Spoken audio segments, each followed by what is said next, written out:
same God, King of kings, Lord of lords. It doesn't matter, on the throne. Yesterday, today, and on and on. I'm so glad to know my Savior and witness his behavior, performing deeds in my favor. Every time I look around, he keeps blessing me. I so don't deserve it, I'm so unworthy. He gave his life, yes, he's the ultimate sacrifice. Yes, he'll always be glorified. Yes, he is a friend of mine. He is the same King of kings, Lord of lords. I read in the Bible that he's always the same, but today I'm a living disciple that his ways still remain. Every time I look around, he keeps blessing me. I so don't deserve it, I'm so unworthy. He gave his life, he's the ultimate sacrifice. Yes, he'll always be glorified. Jesus is a friend of mine. He gave his life, he's the ultimate sacrifice. He'll always be glorified. He is a friend of mine. Yesterday, today, and forevermore. When you see God as he is, you find out he can supply every need you have.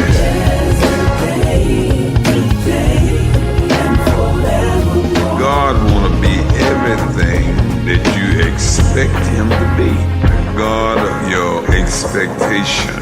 That's who he is. Yes, he is. God all by himself. That's who he is. Don't need nobody else. Oh, he is. Oh, yeah. Yes, he is. That's who he is. I come to tell somebody he is. Tried him and I know he is. Lord is a good God. He was God yesterday. He's the same God today that he was yesterday. He'll be the same God tomorrow that he is today. He is. He is. He is. Lord is a good God.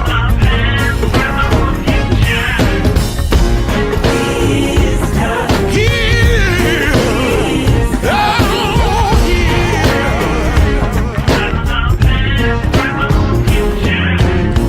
What a God we serve. yes, he is. God all by himself. That's who he is. Don't need nobody else. Oh, he is. Oh, yeah. Yes, he is. That's who he is. I come to tell somebody he is. Tried him and I know he is. Lord is a good God. He was God yesterday. He's the same God today that he was yesterday. He'll be the same God tomorrow that he is today. He is. He is. He is. Lord is a good God.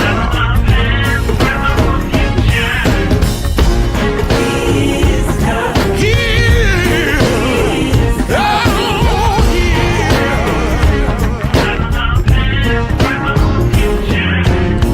What a God we serve. What a God we serve.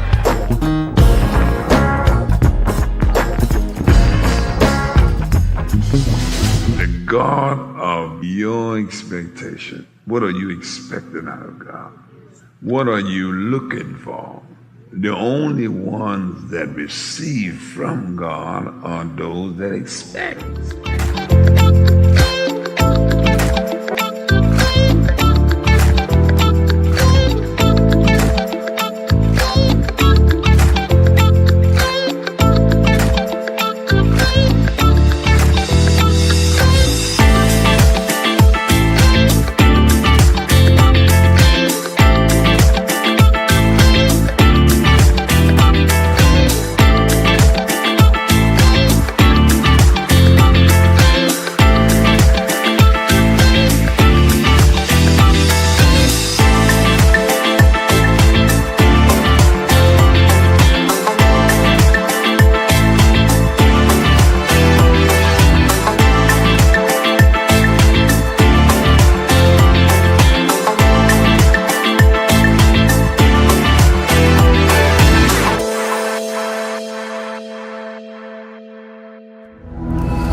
Well, hello. This is your pastor, Bishop R.C. Blakes Jr., and I am so excited today about being able to share with you once again, invite some others to come into our Bible study.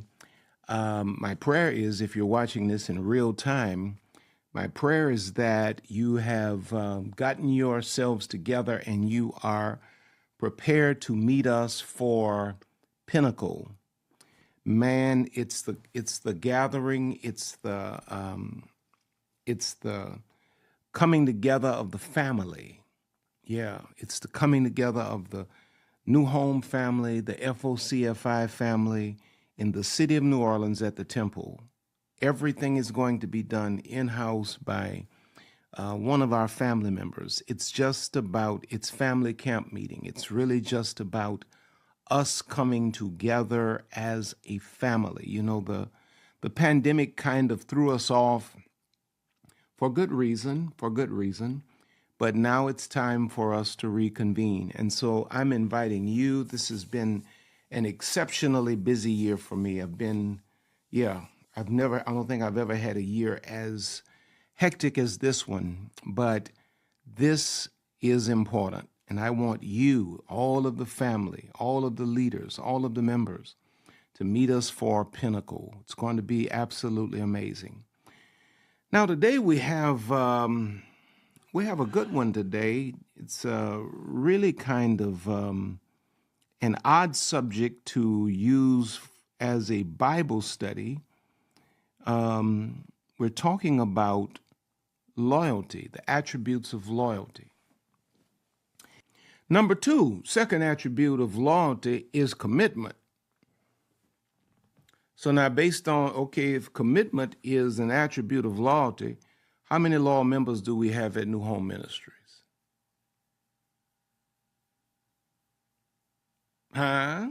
If commitment is an attribute of loyalty, how many loyal members let's break it down further. If commitment is an attribute of loyalty, are you a loyal member of New Home Ministries?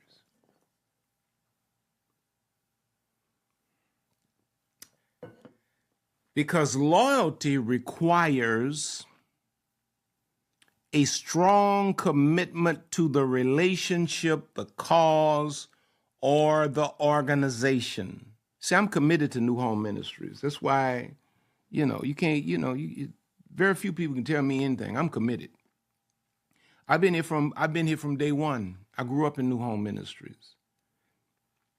Right? I pastor New Home Ministries. I'm often on airplanes, hopping around trying to get back and forth between all the other assignments God has on my life to get back to New Home Ministries. And contrary to what a lot of folk believe about preachers, I don't get no salary from New Home Ministries. I gave up my salary over 20-some years ago when we needed staff at New Home East. And I needed the space financially to be able to hire the staff. And I've been on love offering for over 2 decades. And it ain't always a lot of love in the love offerings, but it don't show up in nothing I do because I'm committed. Number one, I'm committed to the Lord. Number two, I'm committed to the vision. See, it doesn't matter. What you do or don't do is not going to light or, maintain my fire, because my pilot is lit by commitment. My blaze is, my blaze is fueled by commitment. When you're loyal, you're committed. And you know what? When you're committed, nobody has to pump you up. Nobody has to pump you up. Like during Pinnacle, I'm going to be talking about cultivating culture. And we got to have a culture of commitment. I ain't got time to be around here just pumping you up and every other week you ready to quit. Quit. Please quit. Do us a favor and quit. Anybody that can quit, Jesus said, take your hands off the plow. If you're looking back, take your hands off the plow. You ain't fit to be pushing it. Come on now. Because loyalty requires a strong commitment. This entails staying dedicated even during tough times. Showcasing that you value the bond over fleeting challenges. Elder Alan Washington started at New Home East and made his way to New Home Houston. He has been with me through every transition for the last 25, maybe even 30 years. He's been with me through every transition, the good, the bad, the ugly. He was there when we were at the Pinnacle in East New Orleans and everything was popping off. He was there with me when we were down under, man, after Katrina. He'd been there with me, fighting through, building this Houston church, ups and downs, people coming and going. He's been there the whole way. I ain't got no bunch of people that I can say that about. I got people that come when things are well and everything's popping. I got folks show up and say, yeah, I'm with you. I'm with you, RC. Yeah, but I got to see if you committed. Kind of like Ruth. Yeah, you know about Ruth? If you go over to Ruth chapter 1, verse 16, it says, but Ruth replied, don't urge me to leave you, talking to her mother-in-law, Naomi. Don't urge me to leave you or to turn back from you. Where you go, I will go. And where you stay, I will stay. She was what? Committed. She was committed to Naomi. Commitment is about staying dedicated even in tough times, just like Ruth was unwavering in her dedication to Naomi. I'm praying for God to send me some committed partners in New Home Ministries, not these fair weather folk, not church members. I'm tired of church members. I need partners. I need partners that are so committed they're going to actually do their part. Not just sit around and complain about what's not happening, but going to actually put their hands to it and do their part to make certain that things happen. Let me show you another biblical text relative to commitment. When you're really, really committed to a person. 2 Samuel chapter 9, verses 1 through 3. Y'all remember the connection between David and Jonathan, Saul's son, right? They had a brotherly bond. And Jonathan at this point is deceased. And listen to David is now in power. And listen to the reading of this. 2 Samuel chapter 9, verses 1 through 3. It says, and David said, is there yet any that is left of the house of Saul, that I may show him kindness for Jonathan's sake? Jonathan had been loyal and faithful and committed to David, and now Jonathan is gone, Saul is gone, And David says, is there anybody left of the house of Saul that I can show them kindness for Jonathan's sake? Not Saul's, because Saul meant me evil, but, but for Jonathan's sake. Verse 2 says, and there was of the house of Saul a servant whose name was Ziba. And when they had called him unto David, the king said unto him, art thou Ziba? And he said, thy servant is he. The king said, is there not yet any of the house of Saul that I may show the kindness of God unto him? And Ziba said unto the king, Jonathan hath yet a son, which is lame on his feet. This is Mephibosheth, right? I think that was his name, Mephibosheth. And, just to shorten it. But you see how commitment extends from generation to generation. If I'm committed to you, come on now, that commitment to you is going to even show up in how I deal with your children. There are people that love me and open doors for me and my generation because they were committed to my father.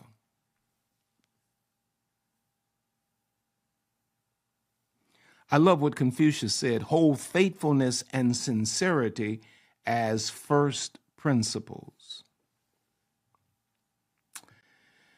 Now, number 3, I have 7. The third attribute of loyalty. First one we said is trustworthiness. Second we said is commitment. Number 3 is consistency. People that are loyal are consistent. They're not fly by night. They're not shifting and changing up on you, different energy every day. Anybody that's loyal, they got the same energy. Every time you meet them, they're meeting you with the same energy. Anybody that you meet today and they way up here, then tomorrow you meet them, they way down there. Today, they I'm all for you 1,000%. Tomorrow, I don't know if I want to do this. No, you can't go too far with that, because consistency is a definite marker of loyalty. Being loyal means being reliable and consistent in your behavior. Whether it's showing up on time, fulfilling promises, or providing support, consistent actions build confidence and strengthen loyalty. Consistency. You got to be consistent, man. You got to be consistent. You got to show up the same way or better every day. Proverbs 17:17 says, a friend, here it is, I love it. A friend loveth at all times, and a brother is born for adversity. Now, how many folk you know that they love you when you got money, they love you when all is well with you, but the moment you have a challenge, the moment you don't show up at your very best, and a brother is born for adversity. How many folk you know, they with you, they down with you, they rocking out with you as long as you ain't got no challenges, but the moment your enemies poke their head, you can't find these folk. They're not loyal, babe. Them people ain't loyal. Those folk are not loyal.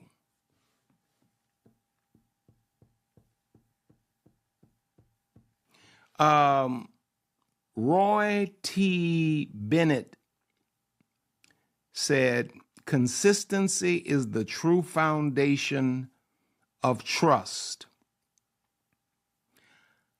Either keep your promises or do not make them, right? Consistency. If you say you're going to show up, show up. If you can't show up, make sure you call and explain why, because you got to be what? Consistent, Sometimes as men, we calling for these Christian women to submit to us when we inconsistent. How a woman going to submit to you and you not consistent? Come on, man. How's she going to respect you? You're not consistent. See, because, inconsistency is next door to lying. You're going to show up one day and you're going to paint this picture for me that you're going to be all this, you're going to do all this, and then the next day you got something else going on? Come on, man. It's like you did some false advertisement here. It's like the bait and switch. You know, how a man gonna really just pour his heart out to you and just really dive in and commit himself to this relationship when you inconsistent? Emotionally, you all over the place. Come on, man. Consistency builds confidence. It is reliable and steady behavior that fortifies loyalty and trust. All right, let's see. Number 4, attributes of loyalty. Number 4 is when a person is loyal, they support you. When a person is loyal, they support you. A key attribute of loyalty is offering unwavering support. My wife has a friend that she's been supporting within recent days. Just going the extra mile, 2, 3, 4, 5, 10, 15, 20 miles, because that's what loyalty looks like. Loyalty supports you even when it's not convenient. And this includes standing by friends, family, or colleagues during their highs and their lows, showing that you care about their well-being and their success. And let me tell you something, man. When you are walking through a season where you need a lot of support, you don't have to try to figure out, wonder who's with me. The people that are with you are the people that are with you. If folk are not showing up, if you can't put your eyeballs on them, when you really walking through a difficult season, they ain't really with you. Unless they have some serious personal life situations that you know about or they've explained. But when you walking through a difficult season where you need a lot of support, it ain't hard to figure out who with you then. It's hard to figure out who's with you when you got the world. But when you have nothing, it ain't hard to figure out who with you. The folk that you can look around, the one or two you can look around and see, those are the ones who are with you.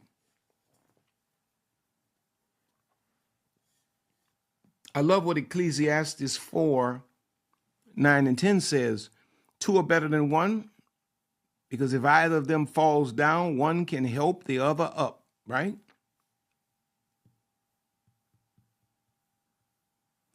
Jackie Robinson said, I'm not concerned with your liking or disliking me. All I ask is that you respect me as a human being. I don't know how I put that quote in there. That one didn't go right there. Yeah, that didn't support it at all. So true loyalty means providing unwavering support through both good times and bad, just as friends are meant to lift each other up. You know, there's another powerful story that depicts support, the attribute of support as a demonstration of loyalty. And it's where David's men were so loyal to him, they put themselves in harm's way to get him a drink of water. Go to 2 Samuel 23, verses 15 through 17. It says, David longed for water and said, oh, that someone would get me a drink of water from the well near the gate of Bethlehem. So the 3 mighty warriors broke through the Philistine lines, drew water from the well near the gate of Bethlehem, and carried it back to David. But he refused to drink it. Instead, he poured it out before the Lord. Far be it from me, Lord, to do this, he said. Is it not the blood of men who went at the risk of their lives? And David would not drink it. Such were the exploits of the three mighty warriors. He had some loyal riders. All he had to do was say it, and they made it happen. They were in support of him, even at their own peril. This illustrates what? Tremendous loyalty and bravery. I love what Gary Moore says. A friend is someone who walks into a room. Listen to this. When everyone else is walking out, they're there to support you. When the crowd is walking out of the room of your life, your loyal friends are walking in. Everybody else hung around to eat and dine at your table and to use your name and to use your resources. But when all of that's gone and you need support, all of them are walking out and your loyal friends are walking in.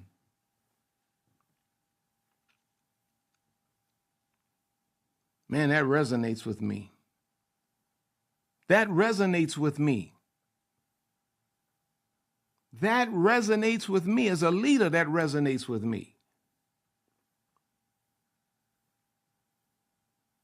Because you'll find, man, people that you've given your life to won't even give you the bare minimum. They won't support you. And this is going to serve some of you very well, in your businesses, in your ministries, in your life. Sometimes the very children that you raise will not support you. They're not loyal. Just because they got your blood doesn't make them loyal. Just because they're part of your executive or administrative team doesn't make them loyal. People are loyal to the extent they are willing to support you. All right. Number 5. I have 7. Number 5 is honesty. Attributes of loyalty: trustworthiness, commitment, consistency, support, honesty. Loyal people are not liars.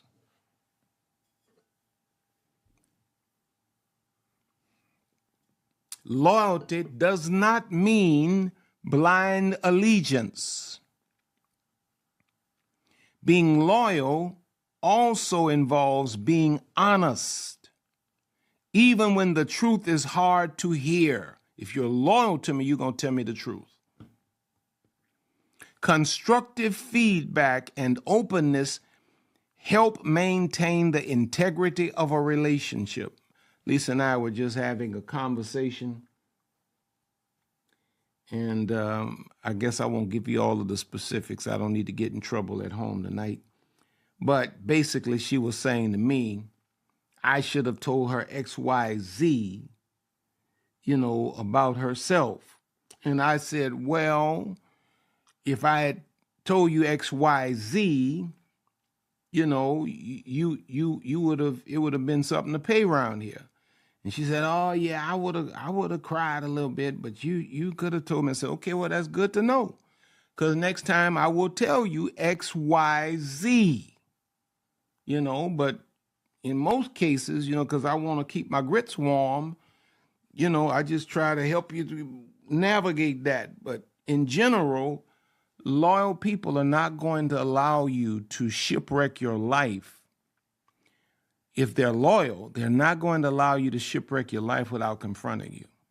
And there have been days where I had to risk my grits getting cold to confront my wife on certain things. And likewise, she's had to do with me, because that's how loyalty shows up. It shows up as honesty.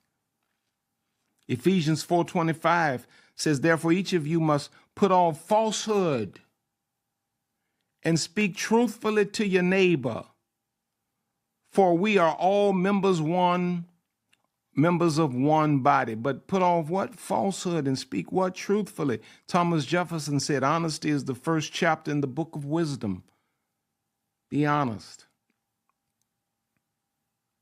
So loyalty involves being honest even when the truth is difficult. And this honesty helps maintain the integrity of the relationship. You know, like when you think about the loyalty of Joseph, you know. Think about Joseph, the biblical character Joseph, how he refused to betray Potiphar. You know, because he was not going to be a dishonorable liar in this man's house when this man favored him. Go to Genesis 39, 7 through 12. It says, and after a while, his master's wife took notice of Joseph and said, come to bed with me. But he refused. With me in charge, he told her, my master does not concern himself with anything in the house. Everything he owns, he has entrusted to my care. No one is greater in his house than I am. My master has withheld nothing from me except you, because you are his wife. How then could I do such a wicked thing and sin against God? And though she spoke to Joseph day after day, he refused to go to bed with her or even be with her. One day he went into the house to tend to his duties, and none of the household servants was inside. She caught him by his cloak and said, come to bed with me. But he left his cloak in her hand and ran out of the house. And she lied and said that he tried to rape her and all that kind of thing. But this boy refused to be dishonest. And so when we look at this passage, it demonstrates Joseph's steadfast loyalty to Potiphar and his strong moral principles, choosing integrity over temptation despite the personal cost. Now, the sixth attribute of loyalty is altruism. Altruism. It is the selfless concern for the well-being of others. People that are loyal to you are selflessly concerned with your well-being.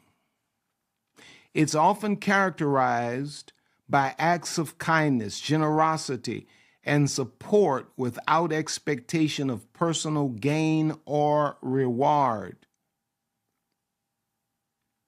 Now, loyalty often involves, watch this, putting others' needs before your own, in other words. And people that are loyal to you, you will find quite often that they will put your needs ahead of theirs. Now, the question is, are you putting their needs ahead of yours?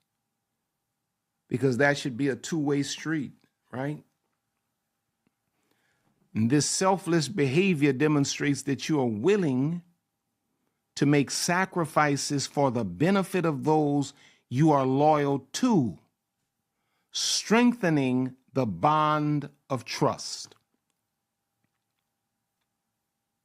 I love what John chapter 15 and verse 13 says. Greater love has no man than this, to lay down his life for his friends. Mahatma Gandhi said the best way to find yourself is to lose yourself in the service of others, altruism. People that are loyal, they put your needs and interests ahead of theirs. This is why the most loyal person we usually, in most cases, know would be our mothers. Because our mothers had to put their lives on the line for ours to even exist. There's no greater act of altruism than a woman willingly laying down, giving birth to another human being. And then number seven, and finally, is patience. Loyal people are patient with you. That's why, people want to know, well, what's the secret to a long, healthy marriage. Patience. I've been patient with Lisa. That's how we make it. I'm patient with her. I'm patient.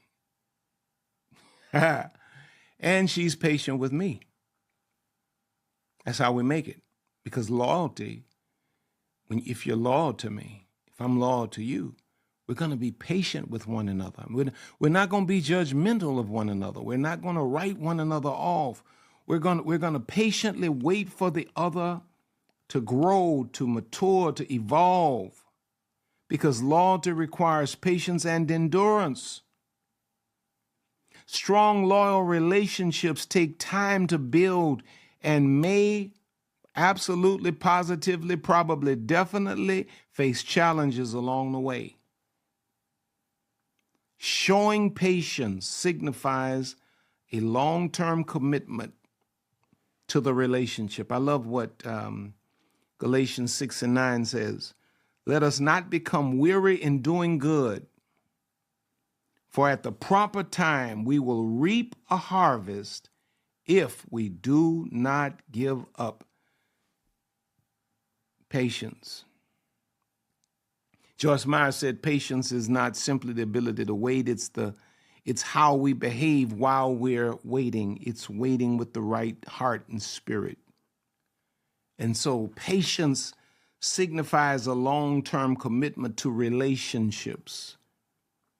It's an essential trait for enduring loyalty.